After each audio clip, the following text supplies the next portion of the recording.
Hey, what's up everyone, welcome back to another vlog. So today I'm gonna take you through my build process with my new Trek Emonda. Really such a sweet bike. So in this vlog I'm gonna take you through a little bit about how we built the bike, how we set up the bike. Unfortunately I'm not gonna be able to show you the entire build process because I was not able to film how J-Bob built my bike because I was busy running in Mandawi and Cebu City looking for parts, because as you know, this pandemic, parts are getting really scarce. Hopefully that changes soon. And I'm also gonna take you through my first rides with the bike and let you know about my first impressions. I hope you enjoy this vlog. Stick till the end of the video. Hey, what's up everyone? So first ride of the Trek Emonda.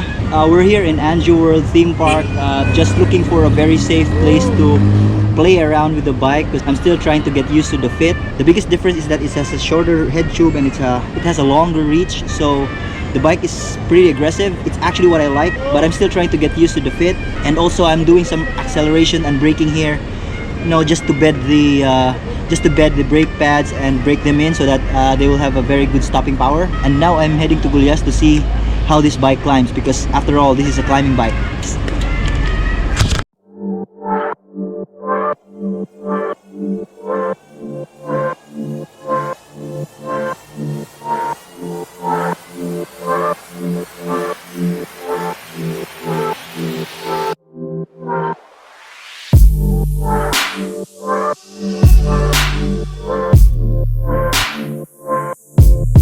So we're home. Just some initial thoughts on the Trek Emonda. First off, it's very stiff. I think that's a product of a system as a whole. With these Bontrager Aeolus wheels, they're very stiff, and that combined with the frame makes for a very solid ride. It's a very responsive frame. It's the kind of bike that always encourages you to pedal harder and go faster. If you get one of these, I would really recommend to get 28C tires. After all, the Emonda is the stiffest bike in the Trek's lineup. Don't get me wrong, this is not a jarring ride. As you can see, Trek has still that seat post, seat mast cluster right there, which flexes, so it gives a little bit of compliance, so there's comfort to be had. But all in all, it's a very solid bike. It's very racy. I felt that the bike was really sharp and the handling was on point. In my test ride today, I didn't feel any discomfort despite the fact that I'm riding now a longer and lower bike. Actually, the only thing that bothers me a little bit is the STI, the new hydraulics. It's my first time riding with a hydraulic STI, so it feels a little bit strange in the hand. This part right here is a little bit flat, so it's just different for me, but I'm expecting to get used to that and get used to the feel of the bigger girth of hydraulic STIs. All in all, it's a very solid bike, and I'm looking forward to do a longer test ride on it, and I'll let you know more. Ride number 2 of the new Trek Emonda. As you can probably tell in the background, I'm en route to climbing Manipis. It's raining. Exactly what I'm looking for. Whew. If you have been a regular in this channel, you know that I love the rain.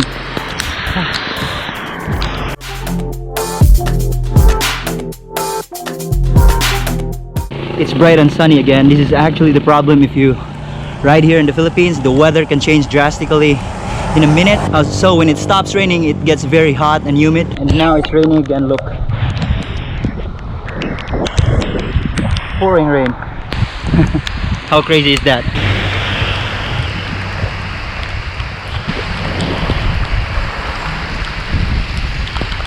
Alright, so the only small niggle that I have with the bike right now has actually nothing to do with the bike. As I've mentioned, the hood just feels quite new to me. This area is a little flat. Another thing that's muting my rainy ride is the fact that I'm using 23C tires. Look, so it's very skinny. My tubeless tires are still not delivered by LBC. Hopefully they'll come in the coming days, because I kind of want to push the downhills more, lean on the bike a little bit more, because it's very responsive, very agile bike. It's like a point and shoot kind of weapon. Hi, good morning. Anong gitulod na, amiga?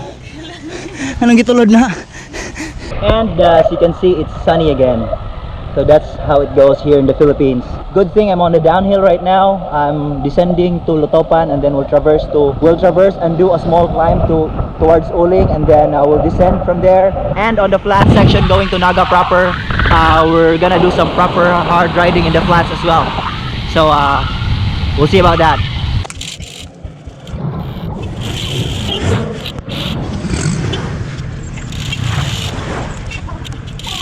So I just finished descending Uling.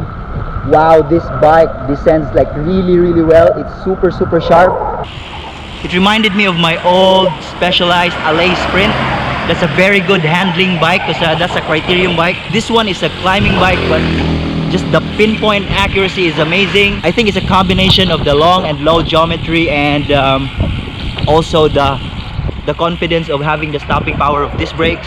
I just wish I have an onboard camera to show you the footages of the descent, or I had somebody filming, because it was really good. And now since we're at the bottom of Uling Hill, we're gonna do some flat time trialing, and we'll see how this bike fares with windy conditions. And historically I really suck at riding flat and windy sections, so we'll see how this bike will fare or will help me in these conditions. I'm actually excited to do so.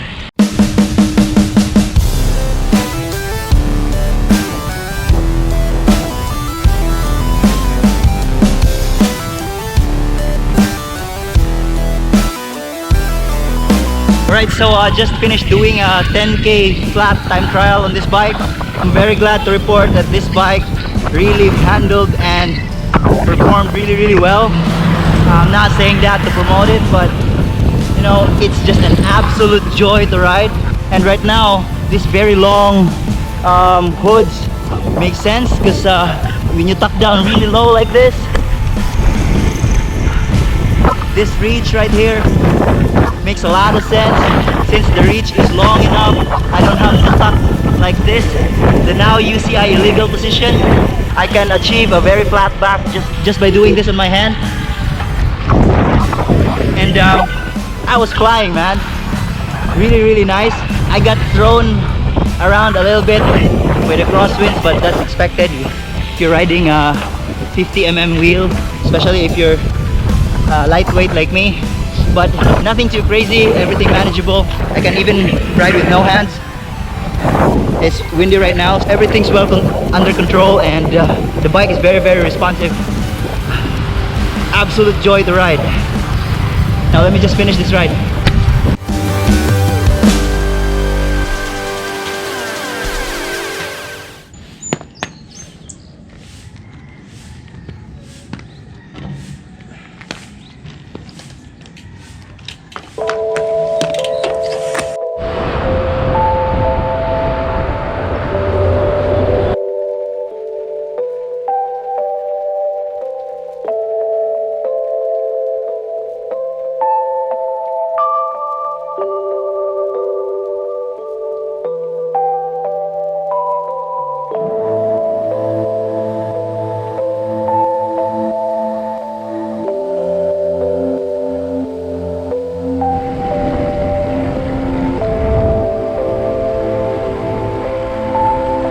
Alright, so we're currently doing ride number 3. We are actually already 65 kilometers into the ride. I have had this bike for a week already, so this certainly ain't ride number 3, but so this is test ride number 3 because this is the first time I'm doing a proper ride on tubeless tires.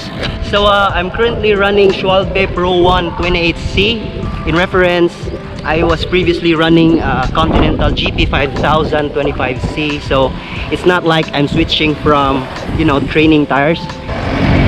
GP 5000s are known to be good tires, but overall impression on the Tubeless 28C, they're a game changer, man. They roll really well, and it gives you that added confidence on the downhill. It gives you that added confidence that you can just roll over most road imperfections. So for now I can say that the tire and the bike and the wheels are in perfect harmony. That's all I'm gonna say for now. I'm just gonna continue riding, and I'm gonna spare you with the details. I'm just gonna spill them all in the final thoughts of this vlog. For now, I'll try to take down a friend's KOM. See ya!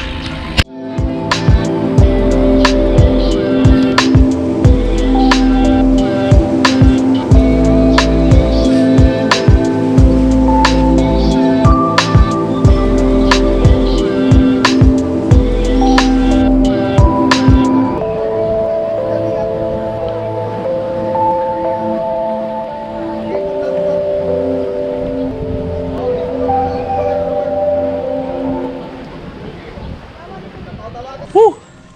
Got the KOM. Not surprised really. As I've said, the bike is really good.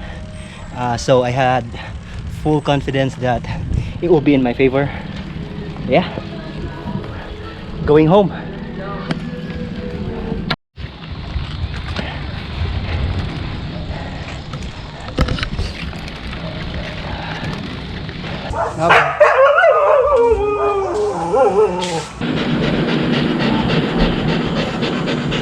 Alright, so some final thoughts on the bike. Let's start with the frame.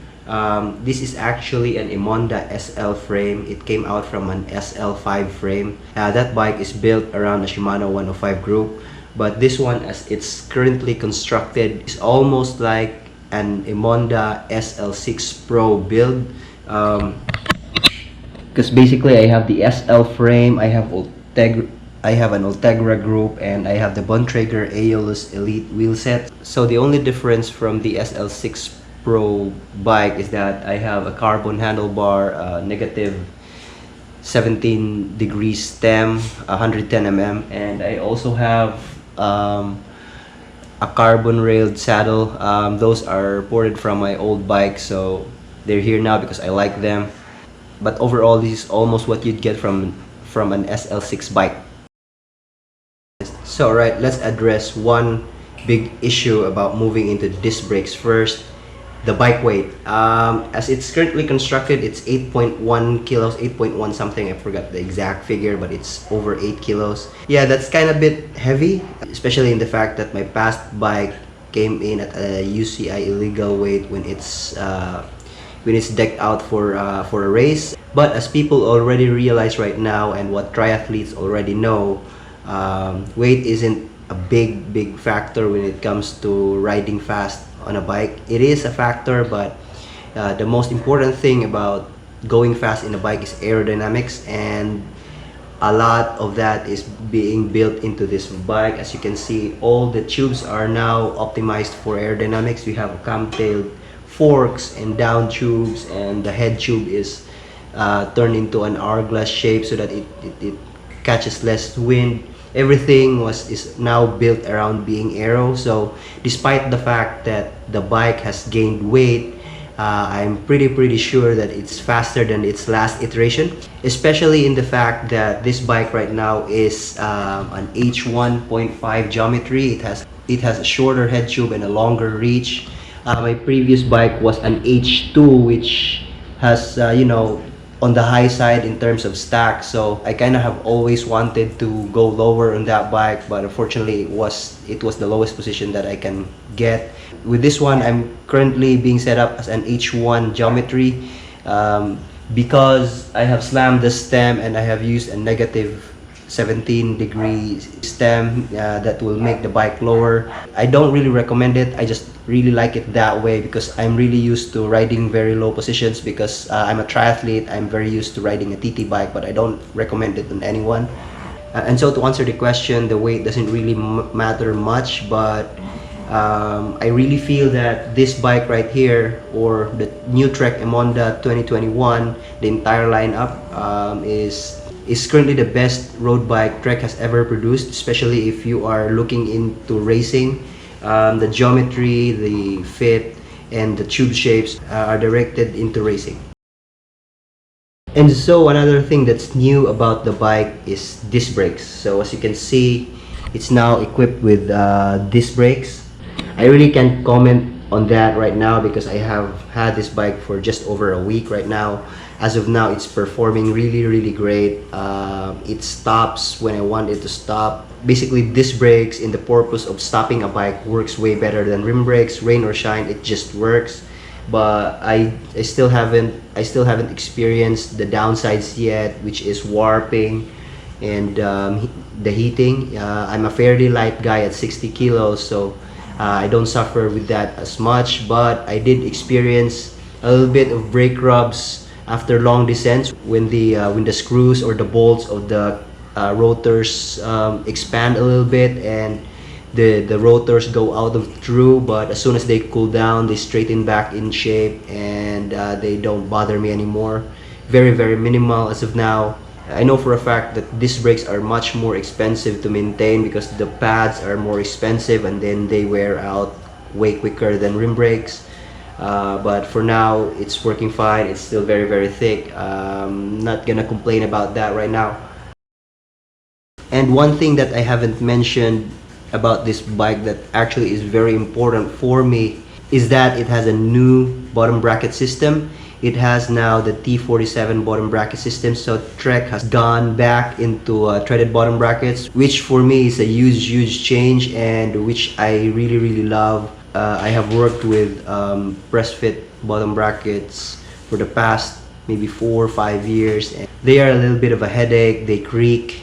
They are hard to maintain. Now with threaded bottom brackets, they're a little bit heavier than their press fit brothers, but in terms of reliability, they're very great. I'm very happy with that change. And now when it rains, I'm not scared anymore that on the next day I ride, my bottom bracket's gonna be creaking. So again, big thumbs up to Trek. Thank you for reverting back to T47 bottom brackets. They are a huge peace of mind.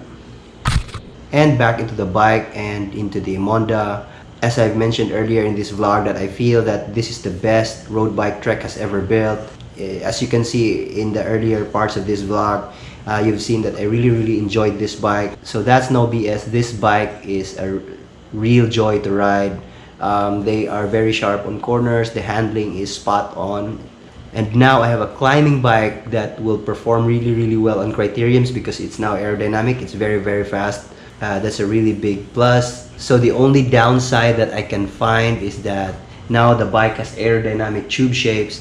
The bike is a little bit more stiffer and a little bit less compliant. Everything on the bike, especially in the fork, they're a lot stiffer now. What makes the bike fast because of its aerodynamic tube shapes, and since it's stiffer, it's more responsive. So it's loads of fun when you do cornering and when you try to accelerate, but you can't get away with the fact that this bike is less compliant than its predecessor. But that downside can be eliminated if you run tubeless and if you run, like with me, 28C tires. I think that's the way to go. It rolls better, so it's faster, it's more comfortable.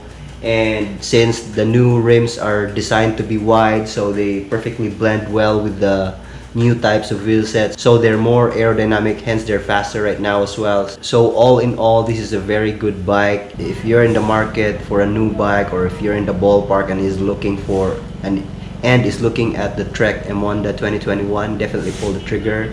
You will not regret this bike. You will really enjoy it, and you can thank me later.